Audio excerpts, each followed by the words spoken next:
Մեթյու Հենրի, ամենօրյա ընթերցանություն, օր ապրիլի 19։ Ես եմ բարի հովիվը, բարի հովիվն իր անձը դնում է ոչխարների համար։ Հովհաննես 10:11 խոսք։ Քրիստոսը բարի հովիվն է։ Շատերը թեև գողեր չէին, բայց անփույթ էին իրենց պարտականության մեջ և իրենց անուշադրության պատճառով հոտը մեծապես վնասվեց։ Չար սկզբունքներն են չար գործերի արմատը։ Տեր Հիսուսը գիտի, թե ում է ընտրել և նրանց վերաբերյալ վստահություն ունի, և նրանք էլ գիտեն, թե ում են հավատացել և նրա վերաբերյալ վստահություն ունեն։ Եվ Քրիստոսի շնորհը այստեղ է երևում, երբ ոչ ոք չէր կարող նրա կյանքը պահանջել նրանից, սակայն նա ինքնակամ դրեց այն մեր փրկության համար։ Նա ինքն իրեն մատուցեց որպես փրկիչ, ասելով. «Ահա ես գալիս եմ»։ Եվ մեր վիճակի անհրաժեշտությունն էր, որ պահանջում էր դա։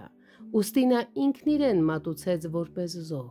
Նա միաժամանակ թե մատուցողն էր, թե մատուցվողը, այնպես որ իր կյանքը դնելը նույնն էր, ինչ իրեն որպես ընծամատուցելը։ Այստեղից պարզ է դառնում, որ նա մահացավ մարդկանց փոխարեն ու նրանց տեղում,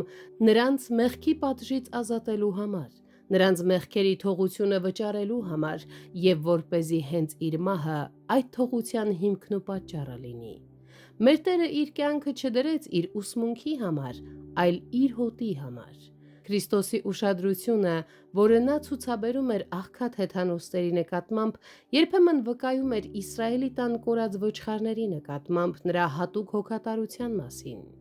Եվ իրոք, նրա անձնական ծառայությունը սահմանափակվում էր նրանցով, բայց ինչպես նա է ասում. «Ես ունեմ նաև այլ ոչխարներ»։ Նրանք, ովքեր ժամանակի ընթացքում կհավատան Քրիստոսին և հեթանոսների միջից կհնազանդվեն,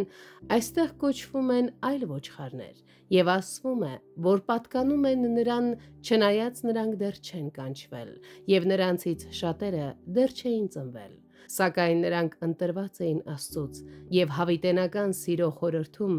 տրված էին Քրիստոսին ի սկզբանե։